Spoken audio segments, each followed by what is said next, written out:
এক দেশে ছিল এক ছোট্ট রাজ্য, যেখানে বাস করত এক রাজকুমার এবং এক সাধারণ মেয়ে। রাজকুমারের নাম ছিল রাজীব, আর মেয়েটির নাম ছিল মেঘনা। রাজীব খুবই সাহসী এবং বুদ্ধিমান ছিল, আর মেঘনা ছিল গ্রামের সবচেয়ে সুন্দরী ও সরল মেয়ে।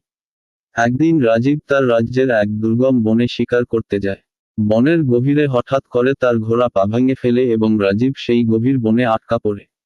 বনে একা একা ভয় পাচ্ছিল রাজীব, কিন্তু সে সাহস হারায়নি। ঠিক সেই মুহূর্তে মেঘনা বনে ফুল তুলতে গিয়েছিল। সে রাজীবকে দেখে অবাক হয়, কিন্তু তার ভয় কাটিয়ে তাকে সাহায্য করার সিদ্ধান্ত নেয়। মেঘনা রাজীবকে তার বাড়িতে নিয়ে যায় এবং তার মা বাবা মিলে রাজীবের যত্ন নেয়। কয়েকদিনের মধ্যে রাজীব সুস্থ হয়ে ওঠে, আর সেই সময়ের মধ্যে রাজীব ও মেঘনার মধ্যে গভীর বন্ধুত্ব গড়ে ওঠে।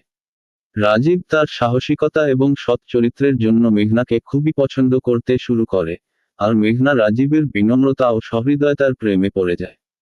কিছুদিন পর রাজীব রাজ্যে ফিরে আসে, কিন্তু তার মনে মেঘনার জন্য গভীর ভালোবাসা থেকে যায়। সে বুঝতে পারে যে মেঘনা ছাড়া তার জীবন অসম্পূর্ণ। রাজীব তার পিতার কাছে অনুমতি চায় মেঘনাকে বিয়ে করার জন্য।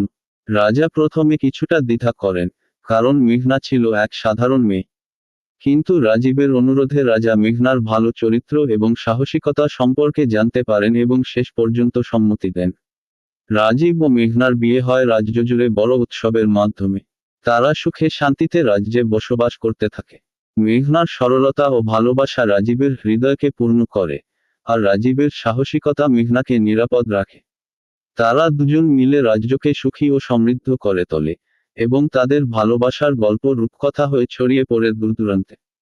এভাবেই রাজীব ও মেঘনার প্রেমের গল্প হয়ে ওঠে এক অসাধারণ রূপকথা, যা চিরকাল মনে রাখবে রাজ্যের মানুষ।